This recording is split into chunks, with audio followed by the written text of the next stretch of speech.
Tem muita gente que quer ver lá o curso, pô, tem que fazer isso, um guardião, tem que ter não sei o quê. É ótimo, mas faz o básico, começa pelo básico, dá depois o primeiro começa passo. a Até porque estruturar. grande parte dos problemas de processo na empresa, sabe quem é o gargalo? O dono. O dono, né? O cara que não deixa ninguém fazer nada, fale comigo, centraliza. acha que só ele sabe. Uhum. O grande gargalo Exato. na maioria dos pequenos negócios é o próprio dono. Sim. É o reflexo, cara. Claro.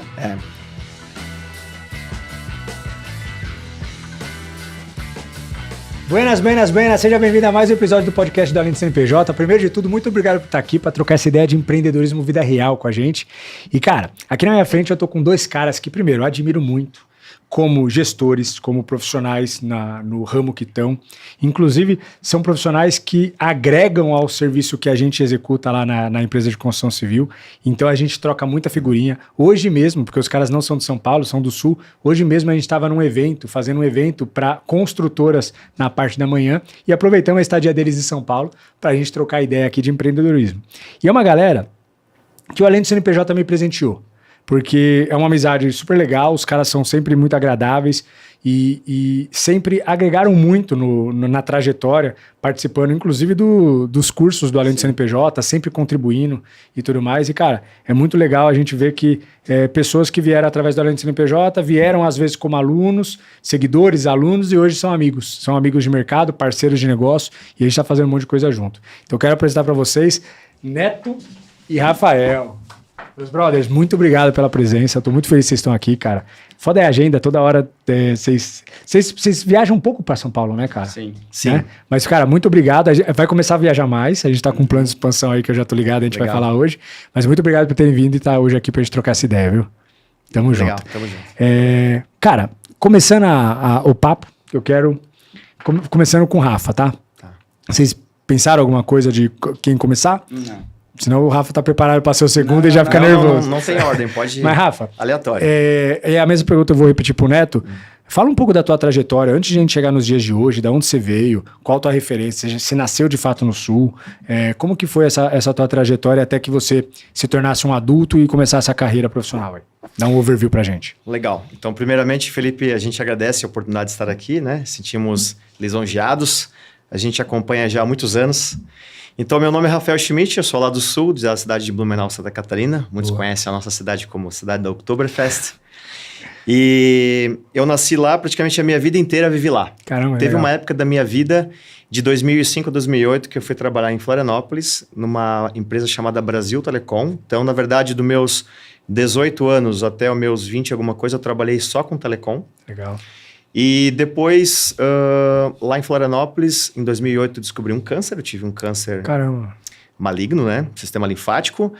E decidi voltar a Blumenau, próximo da minha família. Então, eu sou casado já há 10 anos com Paola, inclusive também empresária. Tem um estúdio, né? De beleza, no caso. Legal. As minhas referências de família, meus pais... sempre foram assim com uma veia empreendedora. Meu pai teve oficina de moto por muitos anos, minha mãe também sempre teve confecção. Na família dos meus tios, tem tios bem-sucedidos, empresários, então, na verdade, eu sempre tive uma referência dentro da família para uma veia mais empreendedora. Boa. Mas até os meus 30 anos por aí, eu trabalhei como CLT mesmo. Caramba, que legal. Depois que eu fiz essa virada de chave, através do Victor, que a gente vai contar essa história um pouco Que melhor massa, aqui. cara. Eu não sabia que você tinha começado com 30 anos a empreender, cara. 30 anos empreendendo. Que legal, hoje eu tô bicho. com 43, né? 43. Então são 13 anos aí empreendendo. Que massa, cara. Pô, massa, hein? E você, man? Como que foi a sua trajetória aí? Dá um Eu overview pra também gente. sou de Blumenau, também quero te agradecer Tamo essa junto. oportunidade aí. Eu também sou de Blumenau, nascido e vivido lá, vamos dizer assim. Eu tive vamos dizer assim, a minha história é um pouquinho diferente. Eu jogava futebol, fui jogador profissional. É mesmo? Sim, fui jogador Caraca, profissional. bichão. Profissionalizei com 16, 17 anos. Fui morar em Jaraguá, que é ali do lado. Joguei no Juventus de Jaraguá. Depois acabei indo para Portugal. Fiquei 1 ano em Portugal e depois acabei parando e decidi voltar a estudar e trabalhar. Meu pai tinha uma empresa que se chama Stal. Essa empresa até vai fazer 45 anos esse ano. Caraca, 45 anos CNPJ, bicho, que loucura. O pai fundou, o pai fez mestrado no ITA. Aqui, ó. Então, sempre lecionou, Burrinho, sempre deu burrinho, aula. Propagação de ondas, mestre em ondas. Então eu já venho de uma veia ali dessa parte técnica, Que legal, dessa bicho. parte aí de propagação de ondas, térmico, acústico. E em 2016 eu acabei assumindo a Cital de vez. Com ele ainda na gestão? Não, 2006, né? 2006. Isso, eu acabei assumindo a Cital, ele ainda estava comigo. Dali para cá, a gente fez uma transição, onde ele acabou se aposentando e eu acabei assumindo a empresa de vez. E nesse meio tempo, lá por 2010, né, mais ou menos, o Rafael estava tratando ali do câncer, eu já conhecia ele desde... Você já se conhecia? Eu estava finalizando o tratamento. Eu e o Neto a gente conhece desde pequeno, nós somos cristãos, e os nossos pais, através da igreja, né? Então, de pequenininho eu já conhecia o Victor. Já eram amigos. Aí eu terminei o tratamento do câncer e o Victor veio falar comigo. Aí eu tava precisando de alguém para desenvolver produtos, sempre já conhecia o Rafa, já sabia que ele era muito técnico e diligente nessa Metódico. parte. Falei, não quer aproveitar que já tá em Blumenau e me ajudar aí a desenvolver material, essa parte aí de acústica? Ele, vambora. E foi legal, né? Sim. Na Cital. Na Cital. Vale dizer que há uns 5 anos antes da minha entrada na Cital, naquela época, o Victor e o pai dele tinham ido para acho que uma feira na Itália. Na Itália. Uhum. E se inspiraram em materiais em Bolonha. Se inspiraram lá em materiais de isolamento sonoro para pisos em edificações. Boa. Que são muito avançados lá. E aí trouxeram essa inspiração e através da minha pessoa, a gente ajudou a materializar isso, a desenvolver isso. Que inclusive hoje, né, Neto? Essas mantas acústicas desenvolvidas você vende até hoje, né? Que legal, tem um volume de vendas legal. Que massa. Era um mercado que até então não existia. E existia ali uma norma que estava saindo do forno naquela época, né? E a gente estava se adiantando da norma, já começando a pesquisar material, já desenvolver, que a gente sempre gostou dessa parte de desenvolvimento, dessa parte técnica. E aí trouxemos a ideia lá da Itália e começamos a adaptar os materiais que tinham no mercado nacional. Hoje, uma boa parte do faturamento da empresa vem dessas mantas que foram desenvolvidas lá pelo Rafael. Que legal, hein, meu? Há 20 anos atrás. Que massa essa história, hein, bicho? E como que foi esse processo de o Rafael se tornar teu sócio numa outra empresa? Então, a Cital sempre é uma empresa que tem 45 anos, então é uma empresa que... Quando eu assumi, ela já tinha um certo corpo, vamos dizer assim, ela já tinha uma estrutura grande.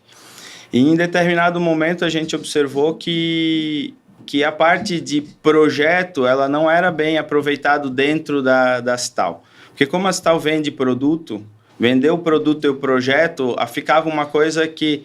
A pessoa achava que ela ia comprar o projeto. Exato. E a gente ia vender o nosso produto. E nem sempre foi isso que a gente fez, mas a gente viu que não combinava. O mercado enxergava como conflito de interesse. Isso. É isso. E aí eu chamei o Rafael e falei, Rafa, vamos fazer um negócio, vamos separar e vamos abrir uma empresa só de projeto, até porque a gente vai poder focar mais, porque a gente não focava. A gente focava nos orçamentos. Então, nossos projetos eram os orçamentos que a Cital executava. Às vezes o projeto vem até de graça para conseguir pegar o pedido. Sim. E fora isso, naquela época, o Victor, né, o Neto, tinha que ter uma pessoa lá dentro que ela fazia visitas e ela tinha que fazer sempre uns mini projetinhos para poder passar o orçamento. Então, lá, de uma porrada de orçamentos que o Neto fazia, tipo 100 orçamentos, quantos que fechavam, por exemplo? Não dava 5%. Eu tinha uma máquina de fazer orçamento. Eu fazia projetos, fazia o orçamento. Comigo assim. É assim? Essa é a dificuldade que a gente tem nesse tipo de ramo. A gente, para fazer o orçamento, tu tem que fazer dimensionar a solução. Se você não dimensiona a solução antes, que é um pré-projeto, você orça qualquer coisa e se fecha, você pode ou estourar, mas normalmente não estoura, porque se fecha, se você estourou no orçamento... Aí você toma fumo grande. Isso. E até hoje acontece muitos prospects e clientes que vêm falar conosco, antes de contratar um projeto, um estudo, já quer saber quanto que vai gastar na obra. Isso como é que a gente vai saber o quanto que vai gastar se você não fez um pré-projeto? Como vocês resolveram isso aí? Vai me dar essa dica aí, vai. Eu preciso sair daqui com essa solução. Putz, cara. Aí a gente decidiu abrir uma empresa de projeto, onde a gente poderia se especializar e poderia cobrar por isso, nem que fosse um valor menor, não precisa ser um valor alto, mas que a gente conseguisse fazer com que o cliente entendesse que esse estudo era válido e que a gente iria se aprofundar nesse estudo. A diferença de um orçamento que tu tem que fazer esse pré-projeto é que tu faz superficial. Exato. Quando a gente manda para um projetista, o projetista se aprofunda naquilo. Então, ele pode cobrar porque ele vai estar dando mais informação. Ele está criando a solução. Ele está criando. Hoje, com a separação que vocês fizeram de projeto com a escala e as soluções ainda entregues pela Cital, como que a Cital tem gerenciado orçamentos hoje? Ainda continua com essa dor de ter que fazer um volume grande de orçamento? Não. Ou vocês direcionam isso para a escala? Vamos lá. Quando tem alguma coisa mais complexa que demanda um dimensionamento, um estudo, a gente direciona para a escala.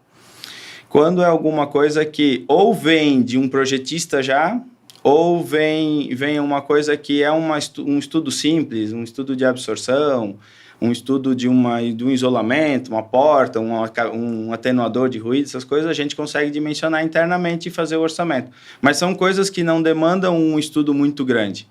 Hoje, o meu maior tempo hoje é para a parte de vibração, onde eu preciso calcular a parte dos apoios, complexo. As cargas, que é mais complexo, e que não dá para te jogar para um projetista fazer um cálculo daquilo ali, porque os produtos são os meus. Então, o projetista ia direcionar para aqueles produtos. Então, a gente prefere a gente mesmo fazer, entendeu? E assim, Felipe, não são todos os segmentos também, por exemplo, que existe essa interdependência entre escala e a Cital.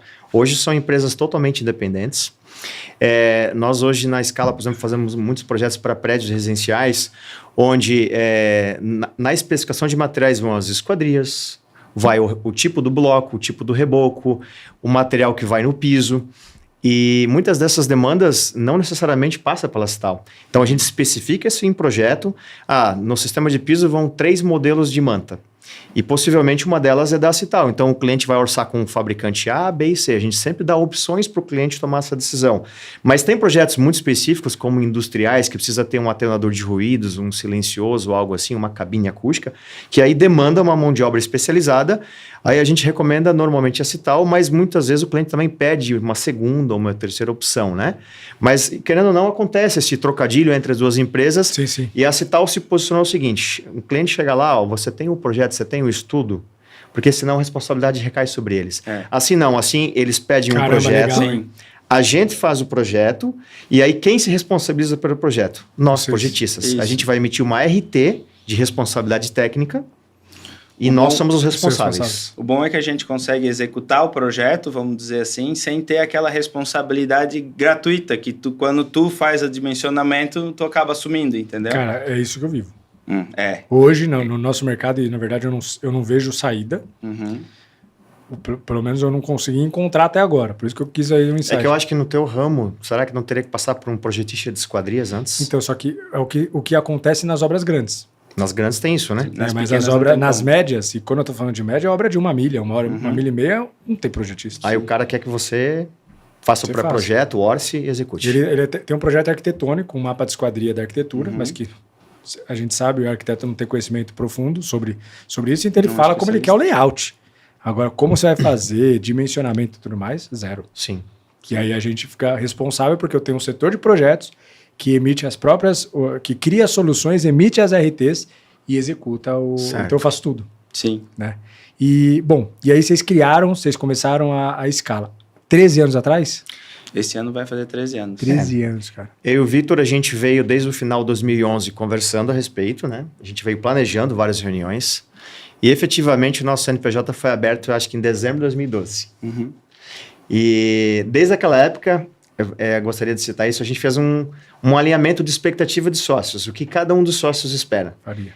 E isso foi muito benéfico, né, Neto? Porque até hoje a gente vive uma sociedade muito saudável. A gente está muito bem alinhado, muito bem entrosado, somos sócios complementares. Sempre foram bem alinhados? Sim. Nós tivemos um período onde a gente se questionou algumas coisas, porque foi aquele período que a empresa saiu do nada e começou a virar alguma coisa. Sim. Aí a gente chegou, e aí, aonde que a gente quer chegar? Que daí a gente fez esse alinhamento. Antes a gente não fez o alinhamento porque não tinha nada. Começou do extremo zero, mas quando ela começou a mostrar corpo, e aí, vamos até onde? Ali que foi feito o alinhamento, ali a gente aceitou os ponteiros e ali a gente, de lá para cá, nunca mais tivemos problema. É que no início a escala se apoiou na estrutura da Cital. Total. Então ela nasceu lá dentro. O que funciona muito. Exato. Você criar ecossistema incubando ele numa empresa já existente. Se eu não me engano, Neto, me corrija se eu estiver errado, mas eu acho que em 2015 que a gente foi para uma sede própria, né? Foi isso, né? Sim. Então a gente ficou mais ou menos 2 anos, de 2013 de janeiro até final ali. Então uns 2 aninhos a gente ficou lá dentro. Sim. E depois a gente começou a ter realmente vida própria e começou a fluir com uma interdependência total. Assim, total. Até poderia ter ficado mais tempo, mas uma dos nossos projetos era que a gente fosse independente. E que é importante justamente para não gerar aquilo, cair no mesmo conflito de interesse. Isso mesmo. É do mesmo grupo. E para o mercado é interessante isso. É importante ter essa separação, porque quando o cliente observa que você... tu tá no mesmo grupo, às vezes não é legal não, tá? Exato. Isso gera esses problemas. Isso até a gente, na forma de estruturar a empresa, tipo, o Rafael fica na área técnica e eu tô mais na área de gestão e mais financeira, vamos dizer assim. Boa. O Rafael tem toda a liberdade para desenvolver solução, fornecedor e aplicar. Eu não tenho como característica ir lá para o Rafa, isso aqui não especifica. Põe eu aí. Não, ele tem essa característica. E outra, se você fizer isso, você vai estar sendo até incorreto com o projeto escala. Porque está tendo um conflito de fato de interesse e não fazendo o melhor para a empresa. O Neto sempre foi muito ético nessa questão. Ele, nessa nossa trajetória, nunca escutei dele, Rafa, tu precisa especificar. Tipo, nunca houve uma imposição. Que legal. Tá? Mas a gente sempre fez as decisões assim de consenso e saudável. E hoje nos projetos a gente coloca pelo menos umas 3 opções de materiais para cada sistema construtivo que você projeta. Claro, tem coisas muito particulares na nossa área, como isolamentos de vibração, de algo muito específico, que você às vezes não consegue colocar 3. Às vezes você cai na mão de poucos. Cai na mão de 1, de 2, e você desenvolve aquela solução específica com aqueles parceiros, né? Sim. Deixa eu antes de a gente continuar para a trajetória atual, quero entrar em 2 assuntos, um do Rafa e um do Neto. Do Rafa. Rafa, como que foi para você, se você se sentir confortável em trocar ideia sobre isso, esse processo aí da doença, cara? Porque você era novo pra caramba, descobre um câncer maligno. Porra, como que foi pra você? Quais foram as lições aprendidas com tudo isso? E ainda, você sair de uma CLT, passar por um processo desse e voltar pro empreendedorismo, cara. Transição assim, maluca, totalmente. Isso foi um divisor de águas, né? Foi. Mas como que foi essa doença do ponto de vista psicológico, do ponto de vista de amadurecimento, de inclusive conexão com o divino, sabe? Toda essa... Como que foi para você isso aí? Bom, quando eu tive essa doença, eu tinha 27 anos, né? Então realmente é um baque, porque é uma pessoa nova assim, jovem. Mas realmente naquela época que eu estava trabalhando na Brasil Telecom, eu era maluco pro trabalho, cara. Workaholic total. Workaholic total. Saía 9 horas, 10 horas e trabalhava demais. E eu coordenava uma equipe abaixo de mim, né? As terceirizadas tinha mais de 100 e poucos técnicos. Caraca, bicho. Então, muitos indicadores, uma cobrança maluca. E aí tinha uns prazos que a Anatel tinha, tipo, alguns tipos de chamados que você tinha que resolver em 2 horas. Às vezes parava 200 mil, 300 mil, 1 milhão de assinantes, depende do rompimento de fibra, do que era. Eu tinha sempre comigo 2 celulares, plantão. Não tinha horário, cara. Era 2 da manhã, 3, 4. Não tinha horário. Tinha às vezes que eu trabalhava 72 horas e não dormia direito. Caraca, bicho. Era que loucura. Complicado. Mas assim, eu já conhecia a palavra, já era cristão naquela época, já tinha muita fé em Deus. Quando a gente recebe a notícia, é um baque, não tem jeito, né? Parece que cai o chão. Mas, cara, a família sempre me deu muito apoio. E logo a gente se posicionou com fé mesmo. Aí o meu médico falou, Rafael, precisa começar... Tipo assim, eu descobri dia 23 de dezembro. Nossa. Perto do Natal. Passei o Natal dia 24 até dia 28, eu acho, no hospital. Nossa. Aí eles deram um monte de corticóide que já estava muito inchado. O médico falou que mais 30 dias Você descobriu assim, do nada? Não, cara, eu já vinha pesquisando há uns 6 meses. Eu comecei a ter perda de peso e muita tosse, mas tosse do nada, assim, sabe? E eu morava em Floripa, eu fui em 3 médicos, só que aqueles diagnósticos fracos, sim, que carece até quase um processo depois que você descobre, né? Sim. Então, um dizia que era alguma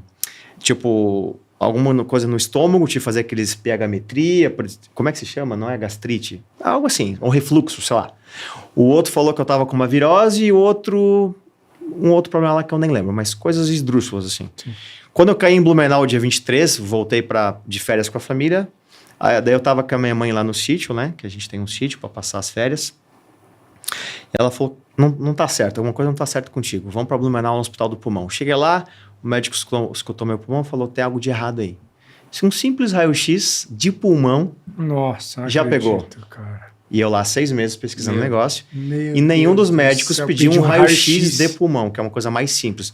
Não é ressonância, aí não é é brincadeira, hein? É. Aí é brincadeira. Aí no raio-x já deu um alargamento do mediastino aqui no meio do peito, né? Ou seja, já estava pressionando os pulmões aqui. Aí o médico falou, Rafael, o negócio é grave, tu vai ter que fazer um tomo agora. Aí ele ligou pro hospital, dia 23 à noite, era acho que 9, 10 horas da noite, fui para lá, fiz a tomo, saí da tomo, o cara falou, ó, tem negócio grave, volta pro teu médico. Era 10 da noite, eu voltando pro meu médico. Aí ele falou, Rafael, é um câncer. Aí caiu o chão naquela hora, né? Aí o meu médico, o Dr. Alisson, que foi muito bom, um hematologista, marcou já pro dia 9 de janeiro a primeira químio. Então eu fiz 16 sessões. Muito rápido. A cada 15 dias. E nesse meio tempo, cara, com muita fé realmente. Tem até uns testemunhos bem legais. A minha mãe um dia foi num culto e tinha uma pastora do Rio de Janeiro, a Edmeia Williams. E ela é uma profeta, assim, cara. E a minha mãe chegou perto dela, foi pedir uma oração e a minha mãe não falou nada do meu caso. Simplesmente a pastora falou assim para minha mãe, teu filho já está curado. Teu filho já está curado. O Espírito Santo me revelou, forte. Então, assim, a gente tinha muita convicção porque estava com a fé bem firmada, sim. Certo? Mas então foram ali uns 10 meses, quase um ano de tratamento, graças a Deus foi curado. Aprendizado disso, mudança de vida drasticamente. Então, me posicionei. Até o médico falou, Rafael, tu vai continuar nessa vida louca de trabalho ou tu vai dar uma recuada? Pro teu próximo ano, para você não ter a recidiva, você precisa dar uma pausa aí. Aí, cara, comecei a orar e pedir para Deus uma direção, mas logo veio já a direção, cara. Pede a conta. Os meus chefes lá não queriam me dar conta, me propuseram até reduzir a carga para meio período ou para 6 horas, não queriam me perder de jeito nenhum. Sempre fui muito eficiente no trabalho, né? Mas decidi pedir a conta, aí já tinha voltado para o Blumenau e depois... Mas nesse período tu já estava trabalhando comigo, né? Na época que eu estava encostado, como eu ficava muito ocioso em casa... Pra ocupar a cabeça até, né? Pra ocupar a cabeça, a quimioterapia baqueava demais, então às vezes eu ficava quase 2, 3 dias na cama. Era horrível, cara, assim. Fora os efeitos colaterais, né? E aí o Neto me chamou, então as minhas primeiras experiências da Manta foram lá na minha casa, dos meus pais. Legal. E de lá nasceu as coisas e aí eu fiz uma virada de chave. Aí eu decidi, não, vou sair disso. Aí conversamos com o Neto. Focou nesse tal e a história aconteceu. Exato. O aprendizado, cara, essa vida louca eu mudei drasticamente. Porra. Até emocionei. Eu creio que foi assim, um aviso, né? Às vezes a gente recebe essas oportunidades. São oportunidades. E você tem que ter a sabedoria de fazer essa leitura. Às vezes na hora não dá pra entender, né? Mas depois faz sentido. Hoje eu vejo que, foi a melhor decisão que eu tomei, entendeu? Que massa, cara. Parabéns, mano. E você, Netão, eu queria perguntar o seguinte, cara. Teu pai fundou a empresa inteligente pra caramba, fez ITA, tal, os caras comprimento de onda. Deve ser um baita do inteligente. E aí, do nada, a empresa cresce. Do nada faz sucesso, né? Que é o que o pessoal fala aí dos empreendedores. Deu sorte. Deu sorte. E 45 anos depois a empresa está aí, viva, crescendo. Mas você, em que momento que você começa a trabalhar na Cital? Como que foi esse processo? Porque, cara, eu vejo uma sucessão bem feita aí. Uhum. E eu vejo que isso é uma dor gigantesca no empreendedorismo, aí, sucessão. Sim. Então, como você começou? Como que foi esse processo de sucessão? Uhum. Aí você assume lá em 2016, que você falou? 2006, você assume de fato a empresa. Como que foi se assumir? Teu pai deixou você assumir mesmo? E como, então, sabe, porque é a treta padrão. Empresas familiares, e como que foi o processo dele de te dando autonomia e saindo, cara? Dá um overview pra gente. Assim, nem tudo é tão simples quanto parece, né? Então, assim, quando eu assumi a empresa, vou voltar um pouquinho antes, eu parei do futebol, aí eu voltei a estudar e voltei a trabalhar na empresa. Só que eu trabalhava de orçamentista, cuidei da produção, fiz de quase tudo um pouquinho. Mas foi estratégico dele, não? Isso? Não. Ou assim, o pai vai lá resolver buraco. Não, o pai sempre colocou os filhos para trabalhar. Eu trabalhei na empresa desde os 12 anos. Ah, tá. Todos os filhos trabalharam desde os 12 anos, todos os filhos trabalharam. Legal. Eu tenho um irmão mais velho que sempre teve com o meu pai, trabalhou com o meu pai. E uma irmã que também fez arquitetura. Meu irmão fez engenharia civil, minha irmã fez arquitetura e assim vai. Todo mundo foi aluno dele. Todo mundo aluno dele. É mesmo? Eu fui aluno só dele. O mais novo. Ele era professor lá também? Era professor. Caramba. Lecionou por 42 anos. Caramba. Seu pai podia vir pra cá, hein? Participar do podcast. Será que ele topa? Topa. Cara, ia ser ele adora muito isso. massa, tem uma história mano. massa Se pra tu der contar, corda cara. pra ele, fica 2 horas. Não, cara, sério, troca ideia com ele. Ele vem pra Bom. São Paulo, não vem, né?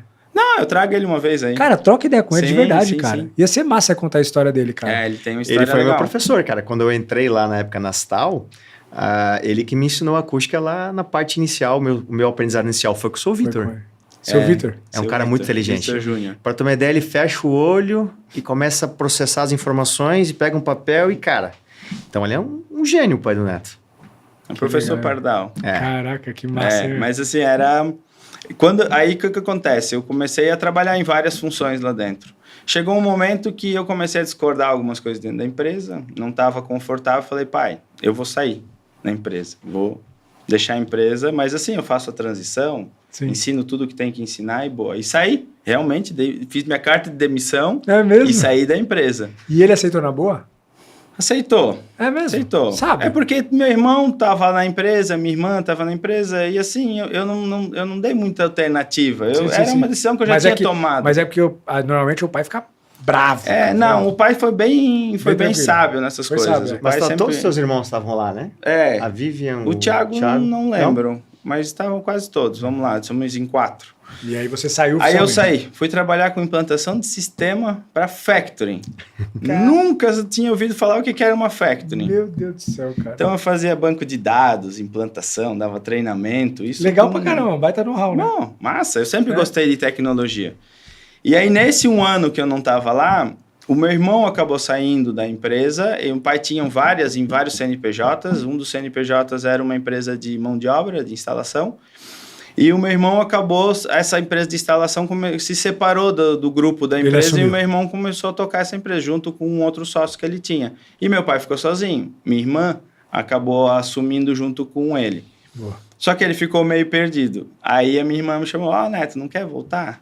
Trabalhar com o pai e tal, não sei o que. Eu falei, olha, eu até volto, mas eu só volto se ele der carta branca para fazer o que tem que fazer, porque um dos fatos do meu irmão ter saído é porque meu pai dava a Autonomia e tirava. tirava. Padrão.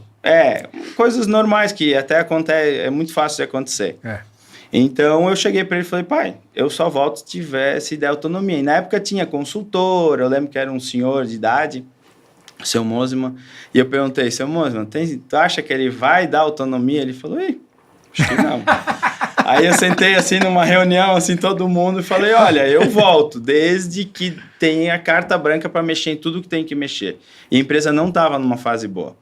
A empresa já estava vindo num período de prejuízo e ela não durava mais tanto tempo. O consultor já tinha feito uma projeção disso. Que se continuasse desse jeito, ia quebrar. Não dava, ela tinha que ter tomado alguma atitude. Só que meu pai sempre foi muito... Ele sempre visualizava coisas muito na frente, ele inventava produto muito à frente do mercado, ele gostava de estar na rua, gostava de fazer as coisas, e a parte de gestão. Isso.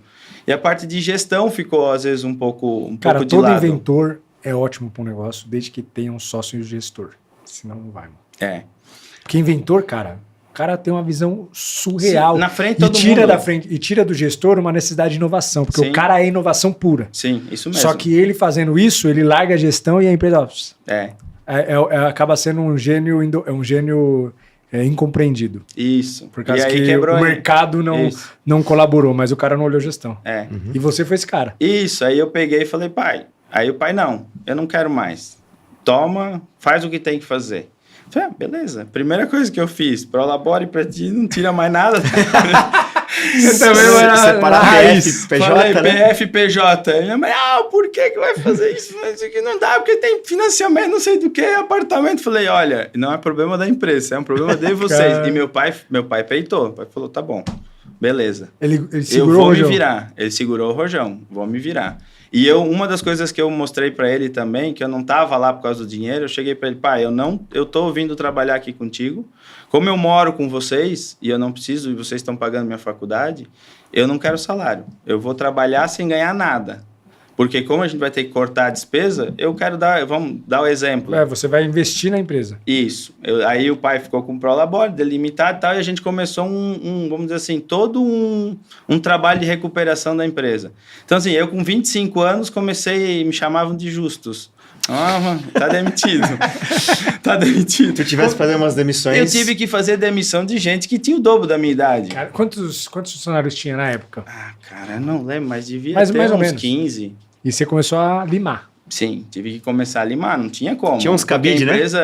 Porque a empresa... E sempre tem, né, Só cara? que assim, tinha pessoas que até eram importantes, só que eram caras para a empresa perto do que elas entregavam. Sim. Qual era o meu raciocínio? Vou reduzir custo, vou tirar pessoas que são mais velhas, que já estão há muito tempo e o custo é muito alto, Sim. vou colocar pessoas mais novas e vou tentar dar uma oxigenada.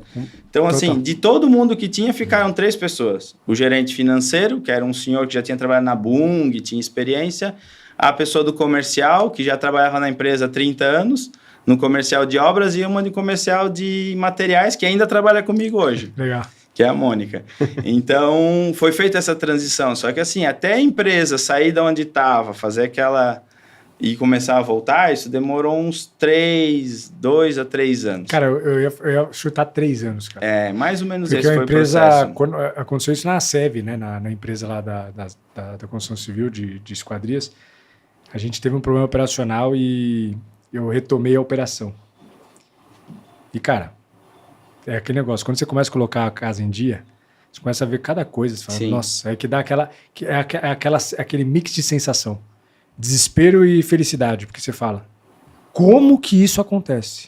Começa a ver cada coisa. Mas eu sobrevivi acontecendo isso, então agora, eu vou estourar, sabe? É aquela sensação que você sente as duas coisas, e você foi fazendo isso, e, cara, demora 2, 3 anos mesmo. Não é rápido, né?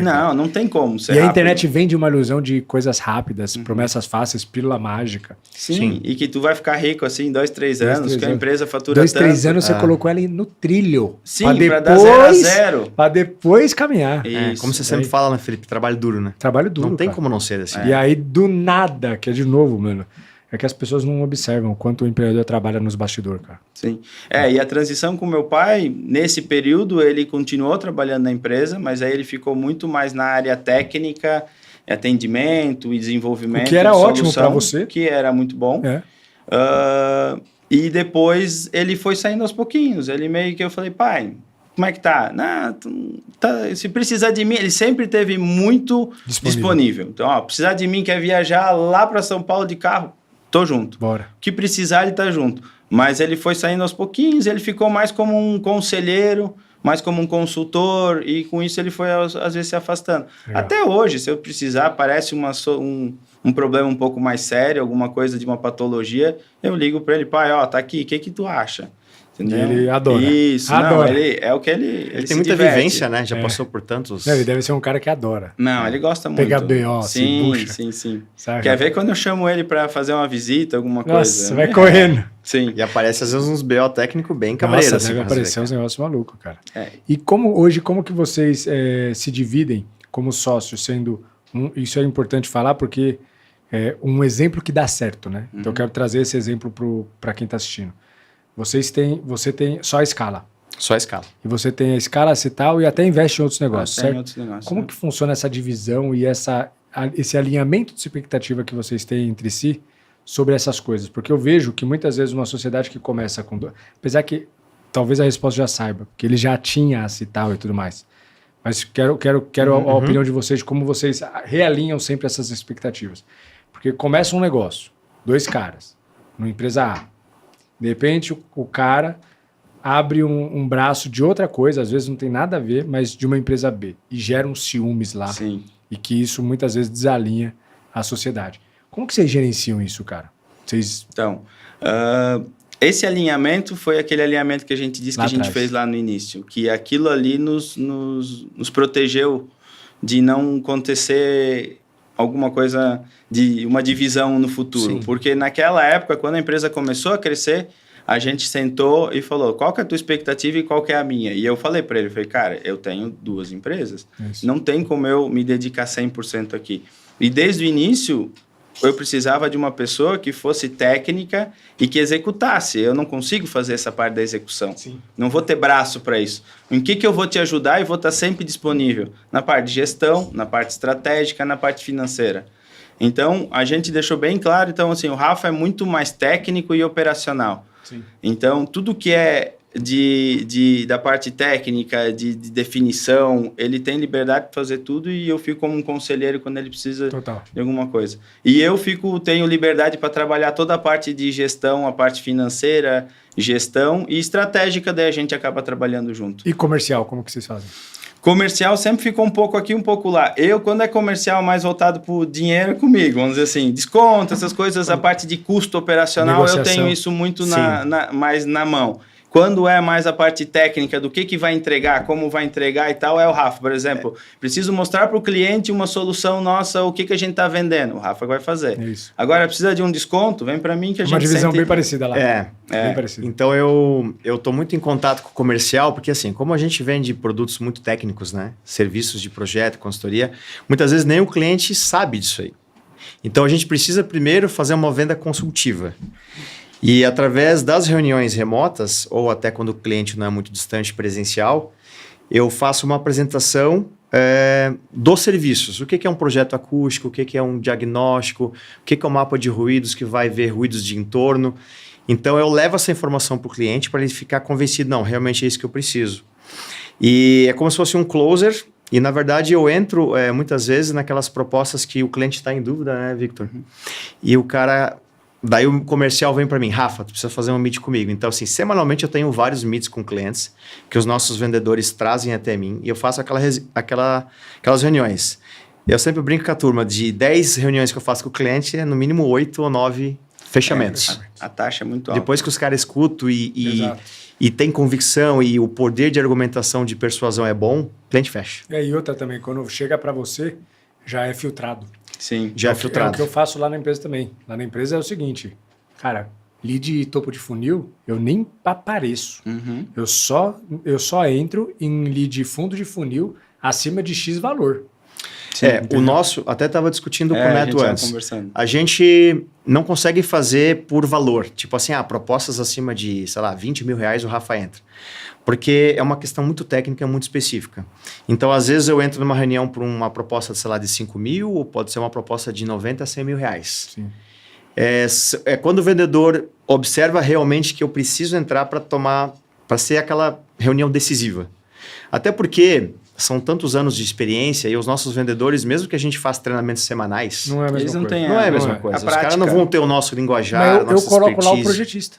Uhum. Em reunião que não estava na alçada que eu entro. Uhum.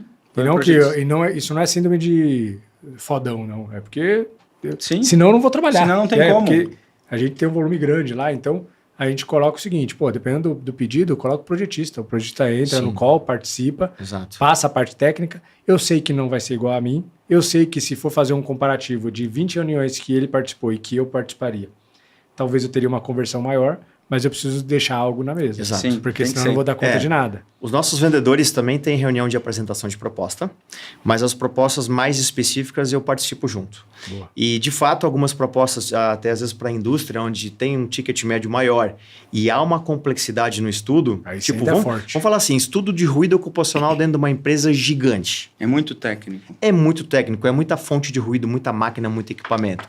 Explicar para o cliente qual é a metodologia de cálculo, de simulação, que a gente consegue fazer uma redução de ruído global perto dos operadores ou em vários pontos e que isso vai reduzir o ruído da fábrica como um todo, ou até uma expectativa de, às vezes, depende se você consegue baixar abaixo de 85 decibel, deixar de usar o OPI, então você está falando em não pagar mais talvez insalubridade, não pagar mais uma aposentadoria especial. Então, como é uma questão muito técnica complexa, muitas vezes eu preciso estar junto ainda. Sim, legal. E aí, cara, só para a gente já virar essa página e a gente já começar a falar de gestão, só dá um overview de acetal e escala. E, se necessário, se vocês acharem prudente, dá um overview acústica. Uhum. Porque, quando eu falo acústica, talvez, né? As pessoas nem sabem o que envolve a acústica. Dá um overview só para a gente entender os momentos de hoje, assim, as empresas que hoje fazem parte aí do pool de vocês. Então, a Acetal, ela é uma empresa que vende produto e instala. voltada mais para a área de construção civil, indústria e área naval. São 3 segmentos que ela trabalha. Há pouco, a questão de, sei lá, 10 anos atrás, um pouco menos, a gente entrou na área de vibração também. Então, acústica, térmica e vibração. A gente trabalha mais a parte de dimensionamento, de algumas coisas a gente calcula, algumas coisas é a escala que faz, mas o grosso é venda de material técnico, Sim. com laudo, com dimensionamento, essa parte toda, e a parte de instalação com mão de obra qualificada. Basicamente é isso que a Cital faz. E a escala, projeto, o que é um projeto Então a escala, acústico? a gente até colocou lá nos nossos contatos de WhatsApp e no site quando entra em contato, porque o pessoal chega muito na escala, mesmo que você faça boas campanhas de Google, para comprar material. E a gente coloca lá, não vendemos materiais, não executamos obras, que é o que a Cital faz. Então assim, o que a escala faz? Basicamente estudos de engenharia, projetos acústicos, consultorias. A gente chama de consultoria quando o cliente precisa de algo não tão detalhado quanto um projeto. Então, assim, você quer fazer um estudo de impacto de ruído de entorno, entra na metodologia de consultoria através do mapa de ruídos. Eu quero fazer um diagnóstico se esse prédio residencial vai atender não a norma de desempenho. Eu preciso fazer os ensaios acústicos para validar os sistemas, então a parte de ensaios. Inclusive, fazer um comentário aqui, o nosso laboratório é acreditado pelo Inmetro. Legal. E aí, lógico, tem um escopo. Então, não é laboratório físico, é um laboratório de campo. A gente vai nas obras e realiza os ensaios. Sim. Então, é essa parte de diagnóstico, consultoria, projetos. Quando entra projetos, realmente é você desenhar pranchas, desenhar soluções, tudo em camada, especificar material, falar em quantitativos, falar em custo de soluções, que é um diferencial muito legal nosso, que os clientes gostam muito. Porque a gente entra, Felipe, às vezes lá junto com o projetista estrutural de um prédio. Sim, então, total. a gente tem que entrar no momento bem inicial dos estudos preliminares. Se a gente entrar numa fase muito avançada, a gente não consegue fazer quase nada. Sim. As soluções ficam muito limitadas. E, cara, sabe uma coisa que eu vejo? O que vocês fazem é muito negligenciado. Uhum. Cara, Sim. eu vejo quanto custa, em média, um projeto na escala e eu falo, como que isso não é obrigatório? É o básico, né? Porque é barato, cara. Sim. Comparado ao valor da construção. Às vezes uma casa, por exemplo, se eu fosse... Quantos construtores, cara que trabalha com construção civil, cara, você vai fazer uma casa de alto padrão, contrata um projeto da escala. Sim. Muitas vezes o valor de investimento em material reduz por causa da contratação. Eu digo que quase sempre. Não tem... Então o valor se paga com o que ele fala. Cara, faz isso, isso e isso. Sim. Você vai garantir uma melhor acústica. Exato. Você vai poder vender isso para o seu cliente. Cara, essa janela aqui é tal coisa. As paredes foram todas preparadas. Está aqui no próprio manual da casa o projeto acústico daqui. Exato. E você economiza no material, cara. Não tem essa... Então, por isso, Felipe, que muitas vezes a gente procura ter reuniões com o cliente de apresentar a proposta, que justamente entra nessa parte de otimização de investimentos, tá? A consultora deixa dinheiro no bolso, ou a indústria, que seja.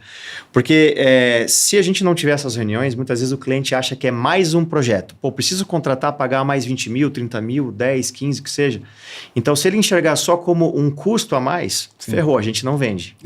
Agora, quando a gente mostra o potencial de redução, que é um investimento... como hoje lá na palestra a gente mostrou que uma obra lá em Santa Catarina, eles economizaram R$500 milhão por ter feito um estudo de 10 mil, se paga várias vezes. Cara, várias entendeu? vezes. E aí o cara tem que ser muito louco para não colocar a acústica em xeque, porque hoje em dia, ainda mais em metrópole, barulheira gigantesca, cara, isso é um baita de um atributo comercial. Isso aí é argumento comercial, cara. Sim. Quantos mercados não estão crescendo aí com janela acústica, janela de sobrepor para resolver problema de condomínio? Não, e a gente cansa de ver projeto superdimensionado. Cansa. Então, assim, ó, o que o construtor faz? Não, porque eu construo muito... Minha construção é alto padrão. Ok, ninguém está falando que não, mas a gente pode construir um alto padrão economizando. Exato. Entendeu? E o cara sempre igual coloca melhor. Mais. Para não errar, sempre se coloca mais. E a gente consegue fazer esse ajuste, entendeu? De vez em quando aparecem uns trabalhos assim, que o cliente já contratou um outro projetista, ele superdimensionou, ou às vezes, né, o Neto que está acostumado com a obra, chega na obra... O papel aceita tudo, quando você vai executar um forro com uma camada aqui, mais outra ali, mais outra lá, como é que você vai passar o pendural, o perfil? Não tem como executar.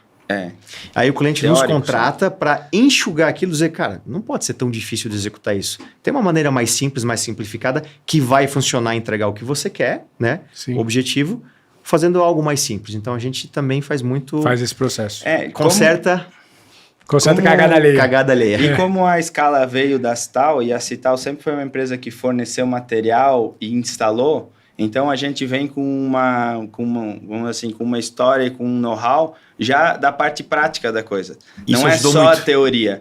Então a gente via muito projeto que na teoria era lindo. Porque projetista erra muito nisso, hein? Chega na hora da prática, por exemplo, muitas vezes acontece, o Rafa me liga, né? Tô fazendo assim, Como dá pra fazer funciona? isso? Exato. Eu falo, cara, dá, mas vai ser difícil, anda por essa linha, troca de produto, porque senão não vai dar pra instalar. E essa troca de figurinha é fundamental.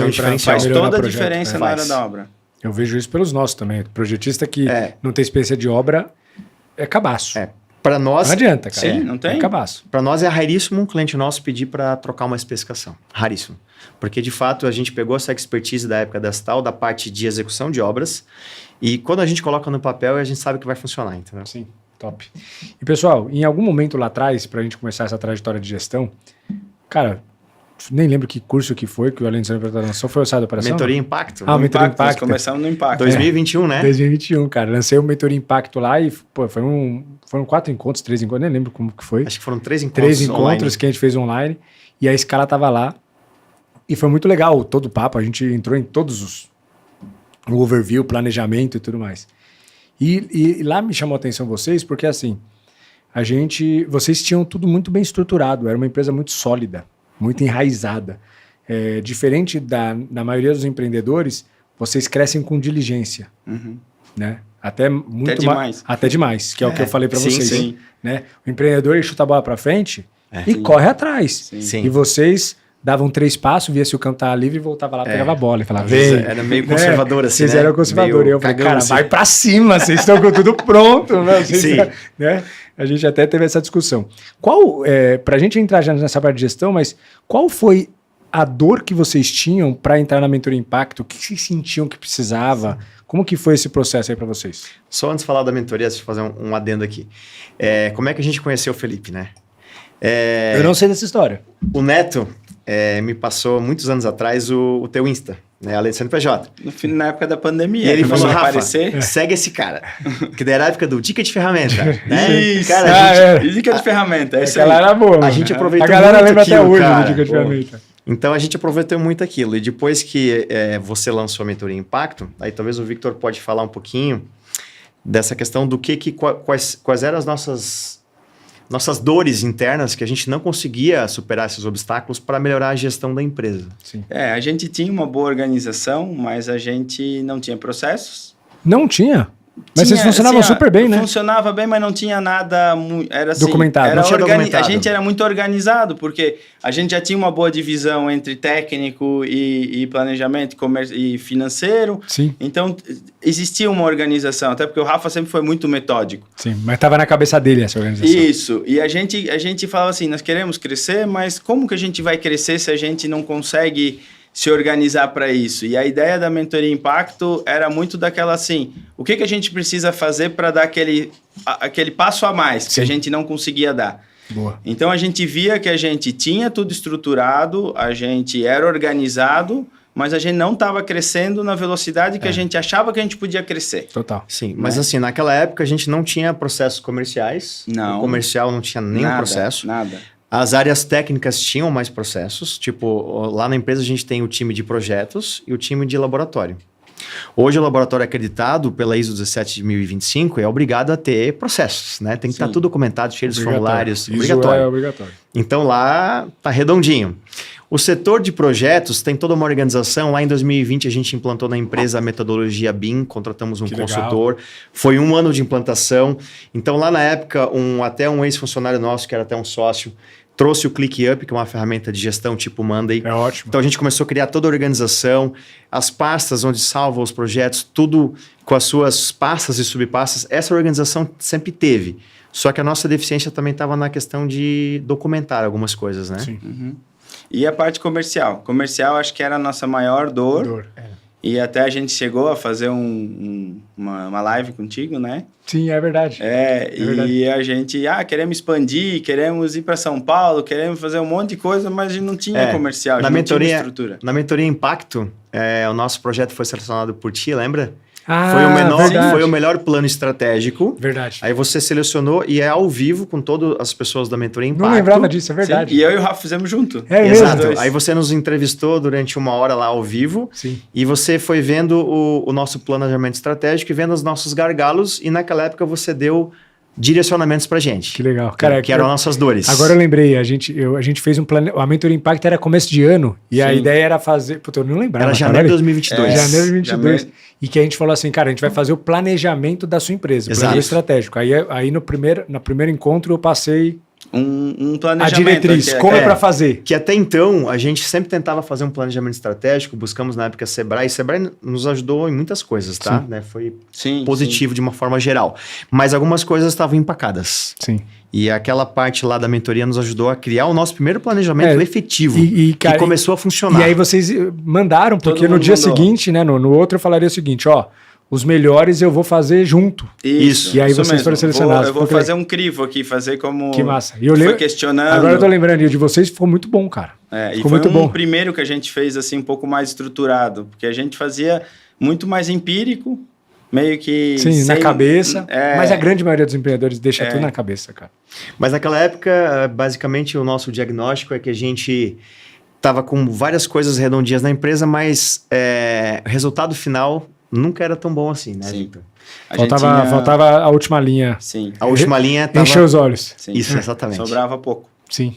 Dava 0-0. Eu lembro até no começo, em algum momento, não sei se foi na mentoria, que vocês abriram uns números lá. Abrimos? Que eu falava assim, cara, tá ganhando pouco, vocês têm que voar aqui. Porque vocês estão estruturados, tem que agora abrir a torneira. Naquela época a gente tinha EBITDA de 15%, 16%, EBITDA. E empresa de serviço. De serviço. Baixíssimo. Exato. Mas hoje a gente reconhece que vendas basicamente Não, vendas puxa. O que... Puxa. Porque quando você tem uma estrutura boa de processo, operação e tudo mais, mesmo que você precise crescer, você cresce, porque a base já está pronta. Sim. Mas se você tem uma estrutura boa de processo, volume com organização gera melhoria de eficiência. Porque você consegue ter volume, você fala, agora eu tenho como essa atividade virar uma função, vamos fazer isso, vamos automatizar isso. Você consegue gerar eficiência pra caramba. E aí a margem... E é isso que está acontecendo agora. A gente conseguiu estruturar essa parte de vendas no ano passado, que a gente tentou fazer muita coisa por nós mesmos. Isso também é uma experiência legal. Nem sempre nada é tudo feito igual para todo mundo. Exato. Então a gente ouviu muita coisa, a gente pegou a essência, tentou aplicar alguma coisa por nós mesmos, tentamos contratar, tentamos ter um vendedor e não funcionava direito. Não Quando a gente falou, não, vamos pegar uma pessoa de fora que tem experiência e vamos estruturar essa parte de vendas. A virada de chave foi ali. A gente não conseguia estruturar. Não tinha tempo para isso. Cara, eu sei. A gente já estava vindo num crescimento nos últimos 3 anos, 2 anos. Eu acho que você me chamou, inclusive, na época, e falou, cara, não posso estar confundindo as pessoas, mas eu acho que você me chamou falando que estava querendo contratar uma consultoria de processos comerciais. Perguntando o que eu achava. Eu falei, vai para cima, cara. Sim. Porque isso é importante pra caramba. Como que você vai fazer a cadência, CRM, tudo. O processo comercial, cara. Hoje isso aí tá super bem desenhado. E desenvolver isso. Com o carro andando, trocar esse pneu. É complicado. A gente viu que não é tão simples. E outra, ele não tem essa característica, nem eu. Então a gente ficava meio que assim, o comercial era um pouco dele, um pouco meu, mas ninguém assumia direito. Sim. É o cachorro com 2 donos. Isso. E aí quando a gente viu, a gente estava vindo num crescimento bom, um crescimento mais orgânico, até porque a gente tem muita recompra. O cliente que faz uma vez acaba... Hoje, mais de 50% é cliente... Recorrência. Que legal. Isso é bom, né? Isso é ótimo. O nosso CAC... Isso é ótimo. E o seu CAC é LTV. O seu CAC baixa é LTV também. Exatamente. O seu TV aumenta. Cara, isso é ótimo. E isso mostra também que vocês estão fazendo um bom trabalho. Sim. É um bom feedback. Cara, é isso aí. LTV baixo é sinônimo de CAC alto. Hoje o nosso ganho lá de oportunidades é um ganho que a gente considera alto, tá 16%. Caramba. Isso do que de todas as propostas, 16% a gente consegue fechar.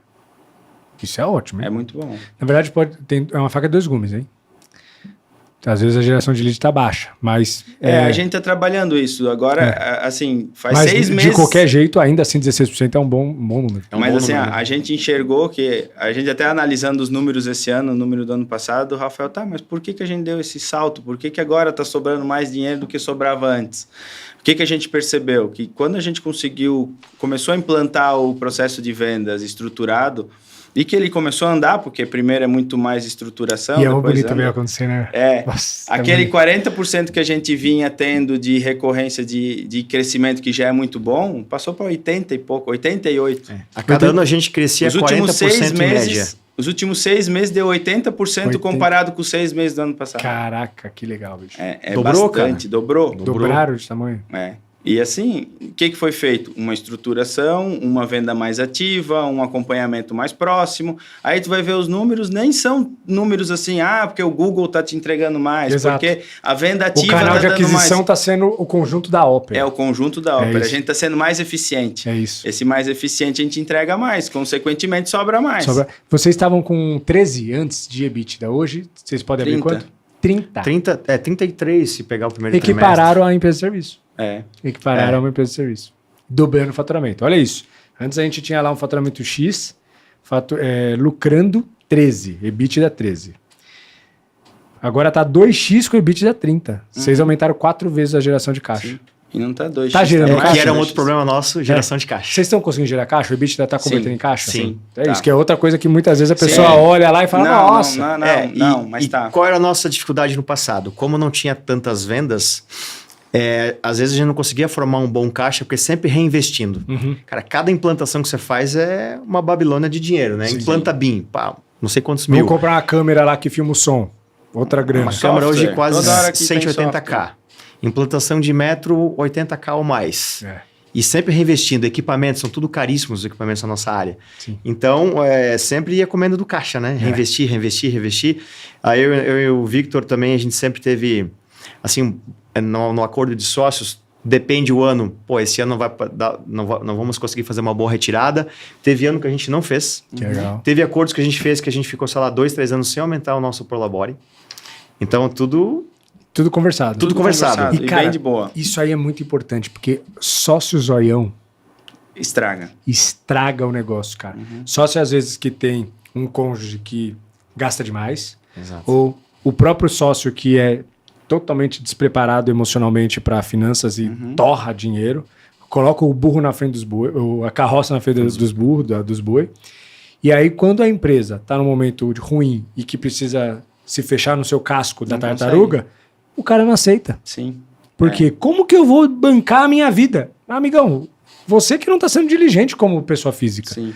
E é quando a pessoa física começa a trazer um problema para a pessoa jurídica, cara. Sim. Isso quebra muita empresa, né? Eu já tive sócio zoião, cara. É complicado. É muito complicado. Hoje, cara, eu posso dizer, o Daniel, meu sócio lá na série, cara, quantas vezes a gente tá com caixa baixo, falei, cara, esse mês, e ele, tamo junto. É bom isso. A fonte... Essa sintonia dos dois, Essa sintonia é crucial, cara. Super porque importante. A fonte de água é a empresa, cara. Se você... eu tô com muita sede. Seca. Mas ela tá jorrando pouca água esse mês. Se você vai lá e bebe tudo, ela seca. Sim, é mais fácil exato. você beber o suficiente para não morrer de sede. Isso. Mesmo que você beba e continue com sede. Mas que ela então se recupere e depois ela volte a jorrar normalmente e você esbanje água por aí. Mas, cara, você tem que ter essa diligência. E, cara, parece que é óbvio isso que eu tô falando. Sim.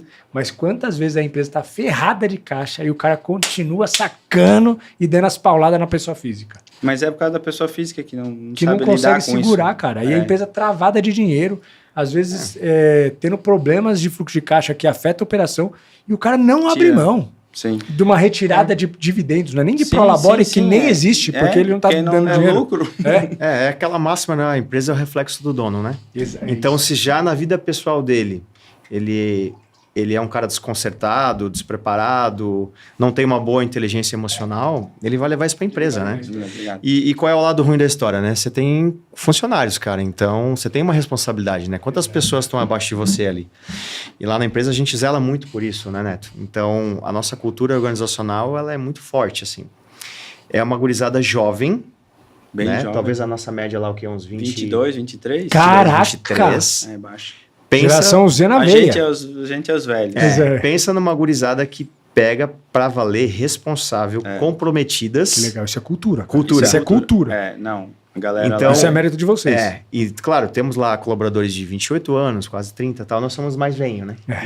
Mas é uma galera jovem muito boa, cara. Assim, a gente sempre agradece a Deus nas orações, porque hoje é raro encontrar isso aí. Porra, na geração Z ainda. Mas de fato a gente cultiva essa cultura forte dentro da empresa. Todas as semanas a gente tem reunião de equipes, inclusive a gente envolve a equipe. Alguém da equipe tem que vir trazer um tema e falar desse tema, apresentar para todos os outros. Que legal.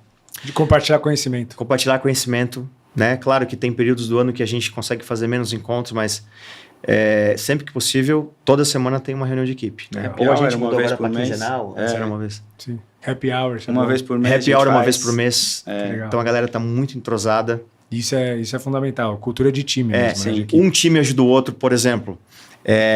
O time de laboratório está super lotado e de alguma forma vai precisar de uma ajuda do time de projetos. Algumas atividades eles conseguem ajudar, né? As mais simples, mais triviais, e vice-versa. Então é aquela ajuda mútua entre setores. Não tem, faz só o meu, tu faz só o teu. É uma coisa só. E a gente conseguiu criar essa cultura e o pessoal pega mesmo. Arregaça a manga e vai, cara. Eu sempre faço como eu trabalho com construção civil, eu tenho que falar muitas vezes de forma simples, eu sempre faço muita analogia com o futebol, cara. Porque é onde todo mundo entende. É o time perdendo ou quando as coisas estão apertadas e o goleiro sobe para a área para cabecear no escanteio. Sim. É quando o atacante ajuda na marcação. É quando os zagueiros sobem para o escanteio também. Cara, não tem setor. Sim. Quando você está querendo ganhar jogo, cara, é equipe. O setor tem que existir para os processos funcionarem. Claro. Porque senão vira uma bagunça. Mas na hora que as coisas estão apertadas, você tem que dar o sangue lá. Naquela época que a gente fez a mentoria Impacto, eu estava já fazendo uma transição da operação mais para o estratégico. Mas hoje em dia ainda, eu estou envolvido no operacional. Normal. Lembra do saia da operação? E até você comentou que teve uma época, acho que você quase que saiu 100% da operação. E você viu uma época a necessidade de voltar. Eu até brinquei, eu falei assim, eu vou criar outro curso. Volte para operação. Volte para operação. Isso. Então, assim, eu sempre, mesmo saindo da operação e ficando mais no estratégico, eu tenho a reunião com meus líderes para discutir soluções acústicas. Tem cliente hoje em dia ainda que solicita, eu quero que nesse projeto o Rafael participe. Que ele participe das primeiras reuniões, que ele participe das decisões, que são clientes muito antigos que confiam e me conhecem há muitos anos. Sim. E então, assim, já aconteceu agora, inclusive ano passado, do time estar super atarefado. Eu precisei ir para campo fazer ensaio acústico, legal, pegar os equipamentos, ir na obra.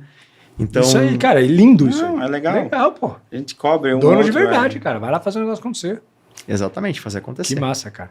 E gente, agora pra gente chegar numa parte final, que o tempo já tá nos finalmente, quais dicas nessa trajetória, vamos falar que 21, 22, a gente tá assim, nos últimos 5 anos, assim, que foi onde vocês de fato conseguiram dar um salto. Quais foram, se desse para vocês deixarem dicas para o empreendedor que às vezes se enxerga na trajetória de vocês e fala, cara, quando eu olhei para isso, funcionou. Quando eu olhei para isso, funcionou. Quando eu olhei para a cultura, funcionou. Quais foram, elenque aí algumas dicas que vocês podem colocar para um empreendedor mais iniciante. Assim. Bom, eu posso iniciar com o aspecto da cultura, que eu acho que é extremamente importante. Realmente ter uma cultura forte. Inclusive, novas contratações. Quando a gente faz, a gente analisa o perfil daquela pessoa e a gente vai verificar se realmente ela vai conseguir se entrosar e fazer parte da nossa cultura. Para evitar o quê? Se contrata uma pessoa... Ficou ali 3 meses. Ela é boa tecnicamente, mas não encaixa. Não encaixa, não engajou com o time. Claro que a gente não acerta 100%, né? Tem contratações que a gente já errou e teve que depois desligar a pessoa. Cultura, a pessoa acaba não se adaptando. É isso. A pessoa sai sozinha. A pessoa sai sozinha, o time expurga. Ela é expelida automaticamente. O time expurga. Isso. Acontece isso com a gente lá. Então a cultura, eu acho que do ponto de vista financeiro, né, Victor, que uma coisa que você fala bastante, o DRE, quando a gente começou a olhar... Vocês começaram a olhar recentemente, não? Não, desde aquela época lá, eu sempre cuidei disso, mas eu sempre cuidei mais organizando. Colocando a bola no chão. Depois da mentoria, a gente começou a realmente avaliar o DRE, olhar avaliar o fluxo de caixa como uma coisa primordial. E muda, então, né, cara? Muda. E assim, tem que ter um fluxo de caixa, nem que seja um basicão, mas precisa ter. E a parte de processos, eu acho que uma dica assim faz o básico. Começa pelo básico. Feijão com arroz, né? Feijão com arroz. Tem muita gente que quer ver lá o curso. Pô, tem que fazer isso, um guardião, tem que ter não sei o quê. É ótimo, mas faz o básico. Começa pelo básico, Dá o depois primeiro começa passo, a Até estruturar. porque grande parte dos problemas de processo na empresa, sabe quem é o gargalo? O dono. O dono, né? O dono É o cara que não deixa ninguém fazer nada, fale comigo, centraliza. acha que só ele sabe. Uhum. O grande gargalo Exato. na maioria dos pequenos negócios é o próprio dono. Sim. É o reflexo, cara. Claro. Outra coisa que a gente implementou que está dando muito certo, né, Victor? A cultura de feedback. Legal. Que no passado a gente tinha, mas não era um feedback estruturado. Hoje tem a agenda de feedback a cada X tempo, o líder com seus liderados, nós da parte mais estratégica com os nossos líderes. E isso tem tornado muito crescimento Tudo documentado, isso tudo sobe para documentado. RH. Tudo. Plano de cargos e salários. Tudo isso, isso ajudou bastante. Isso, Isso é tudo ótimo. isso quanto antes fizer, melhor. E, cara, plano de carga salário, mesma coisa. Uma empresa grande tem que falar com advogado e tudo mais. Cara, o pequeno empreendedor só faz uma planilha. Faz o basicão. Exato. Faz uma planilha. Só esse detalhezinho, é o que você falou, feijão com arroz. Cara. Galera quer inventar moda. Eu quero um carro. Qual? Ferrari. Migão, calma.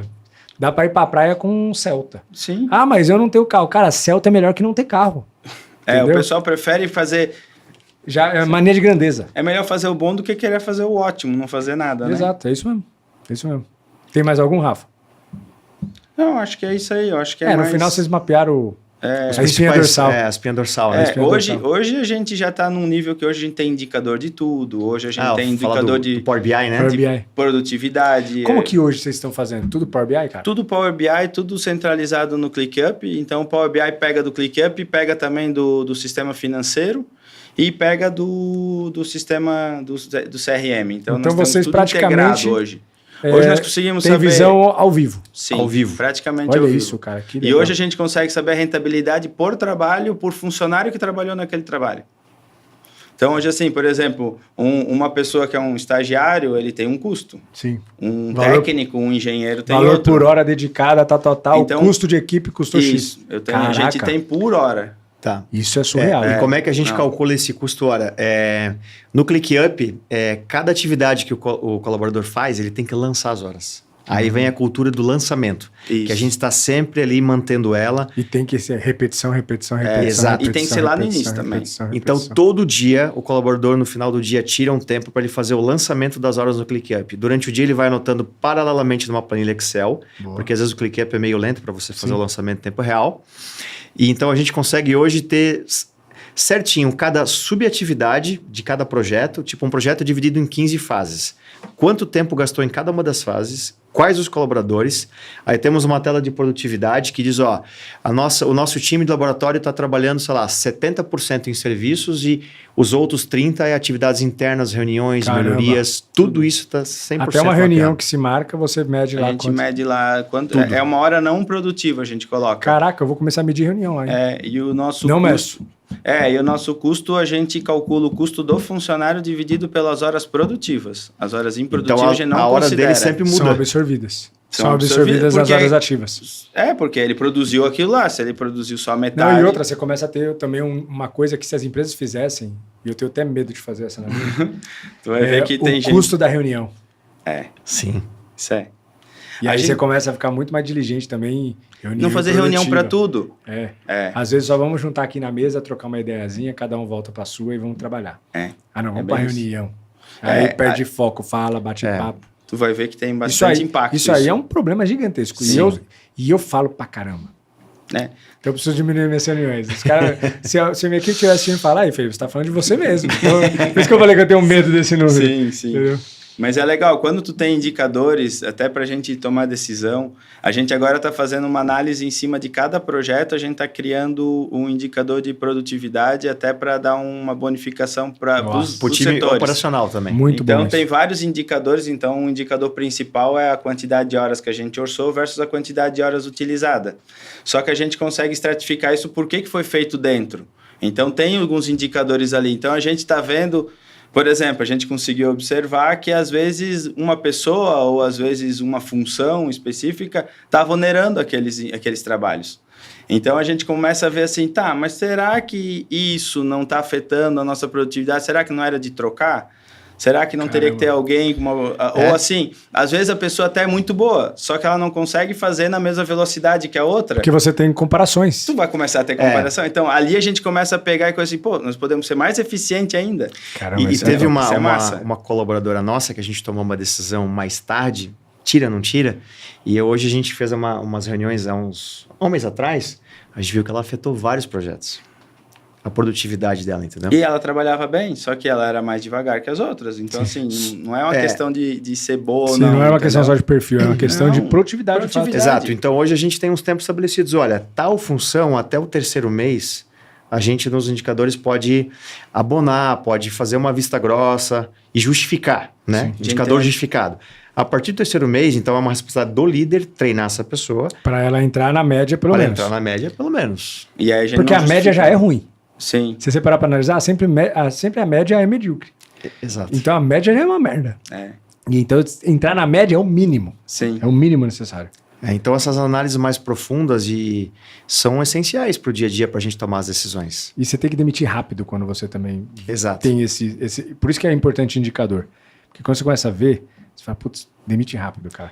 Eu sempre faço isso, eu sempre oxigeno a base da minha equipe. Uhum. Porque sempre você tira um piorzinho e coloca um cara que você acredita ser o melhor. Caso ele chegue e seja também piorzinho, demite rápido e vai.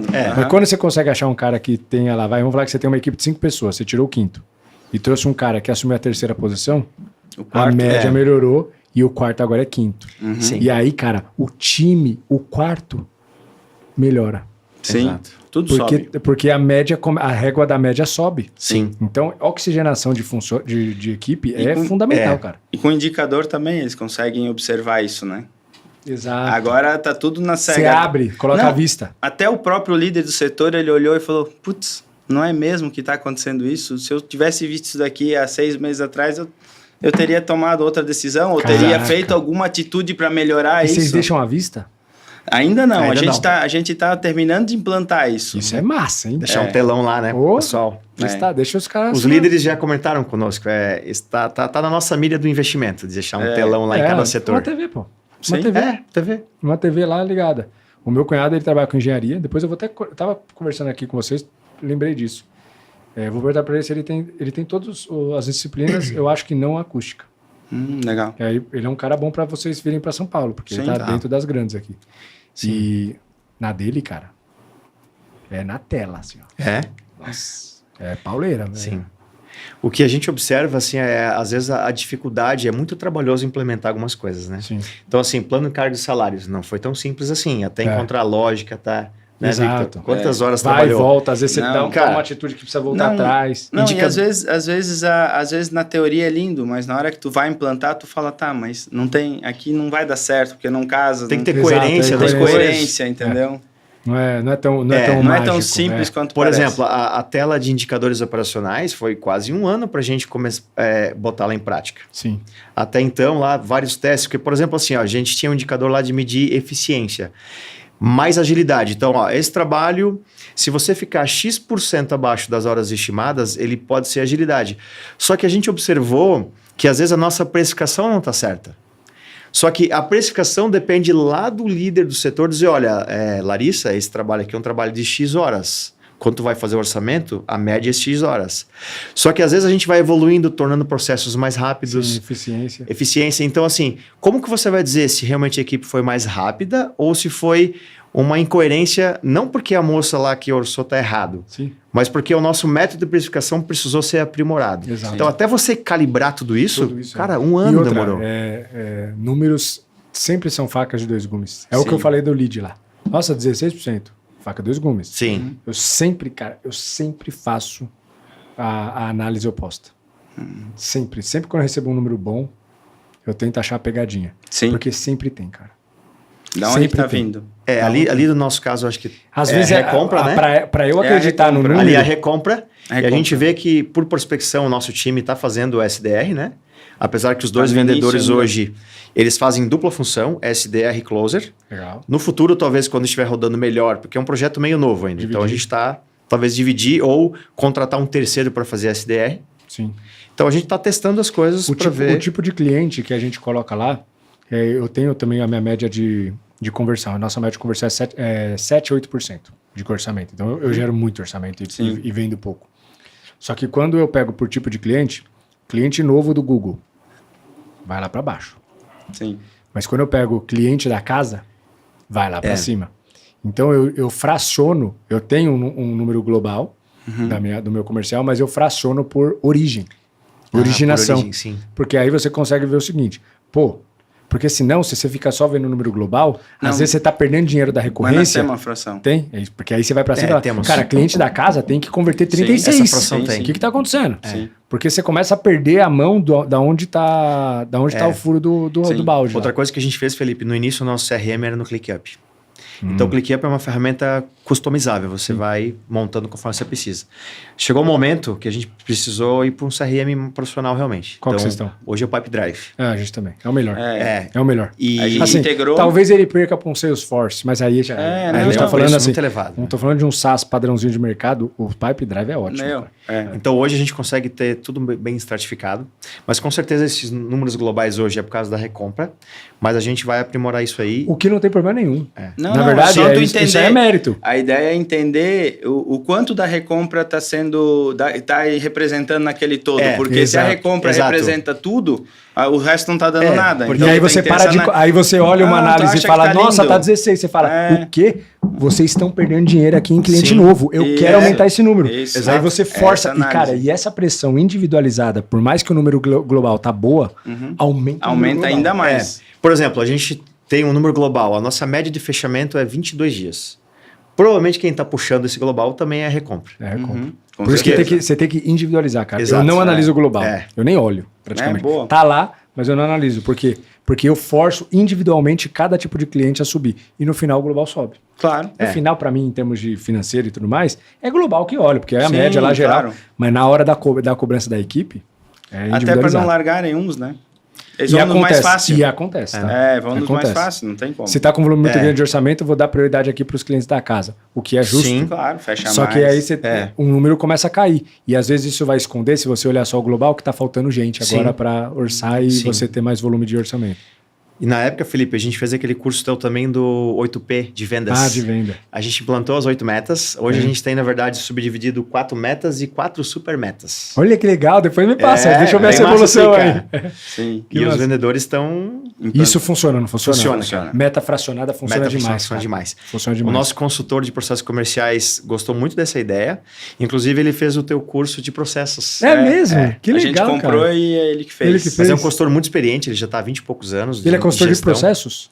De gestão comercial. Ele é fera em gestão comercial. Caramba, ele é de lá? É de lá. Mas faz online, né?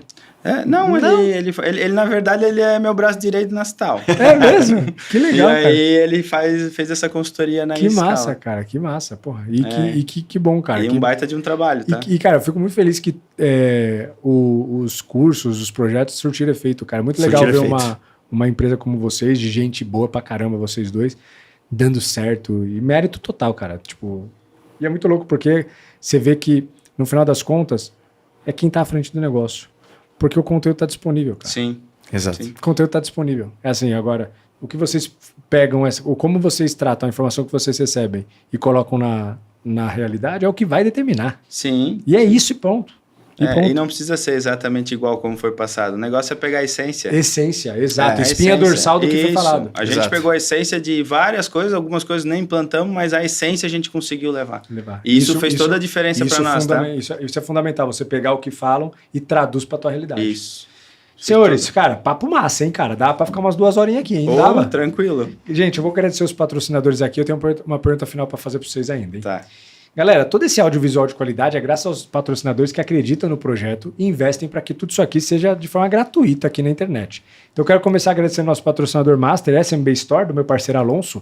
Desde 2018, a SMB Store tem ajudado micro e pequenos empreendedores a controlar seu estoque, vendas e financeiro. Tudo isso com um sistema acessível e fácil de usar.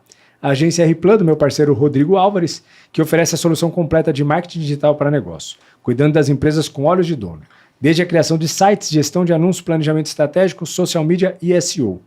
Polux, do meu parceiro Ricardo Ferrazini. Sabia que existe oportunidade de desembolsar menos com impostos através de planejamento tributário? Eles são especialistas em gestão de tributos e de crise. CMC Displays, do meu parceiro Adalto de Carvalho.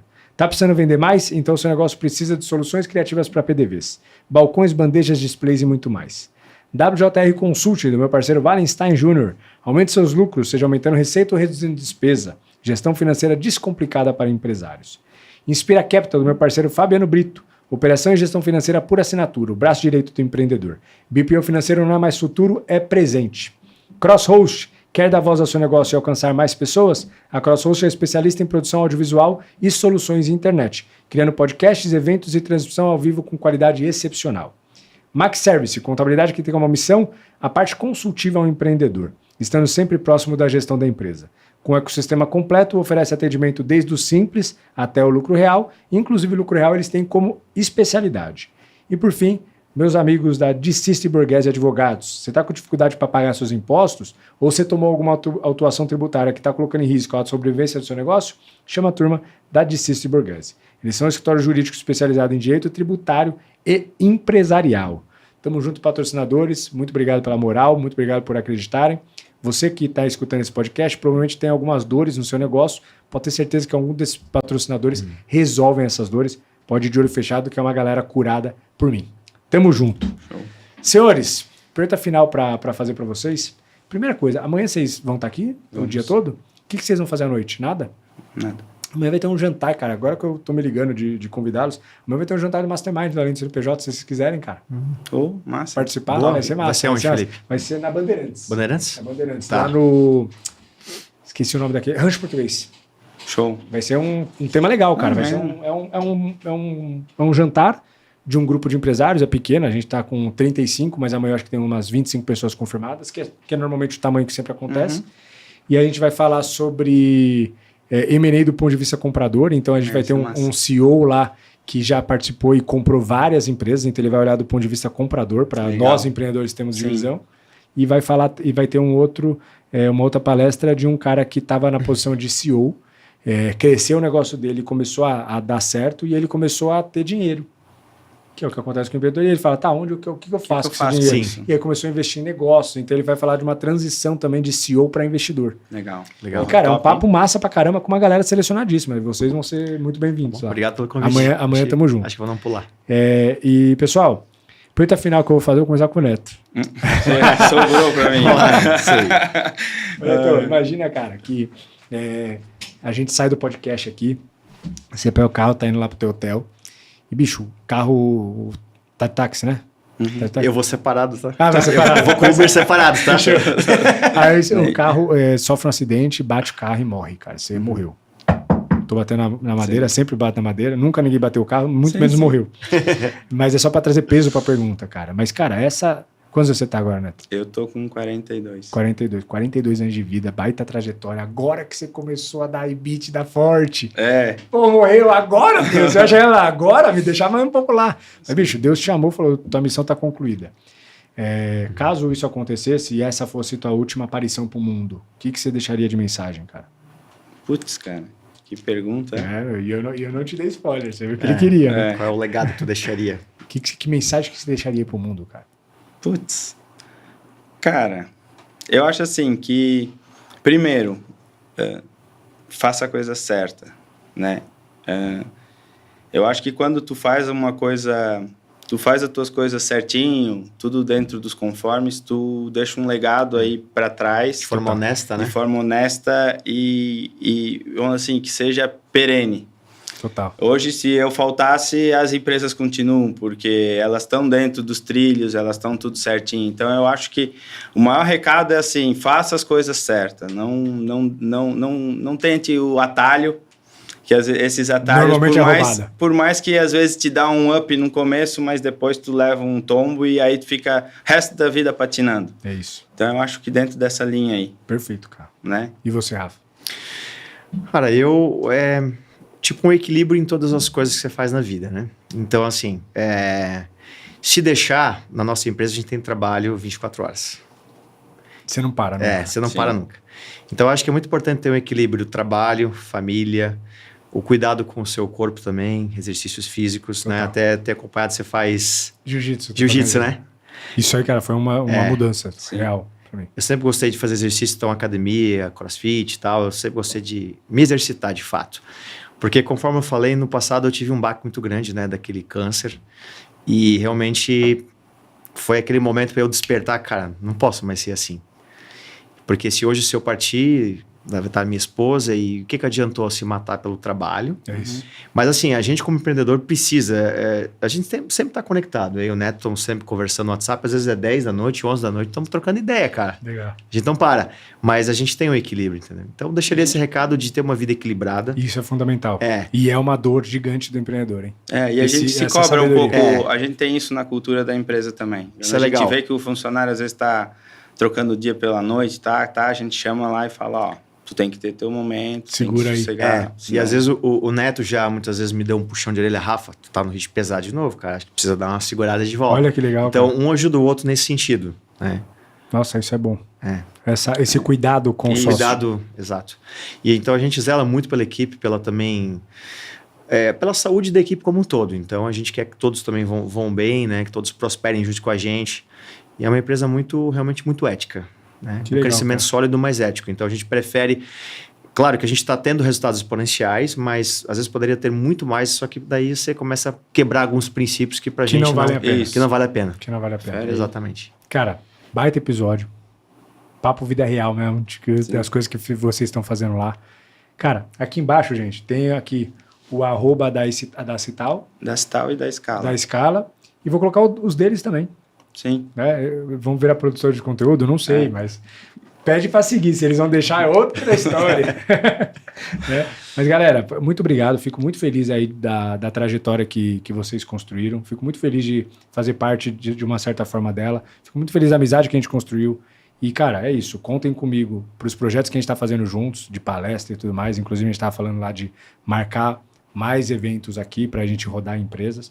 Acho que o conteúdo, por exemplo, da palestra hoje foi muito legal. E tamo junto. É uma trajetória que a gente vai estar sempre por perto aí. Vamos junto nessa caminhada.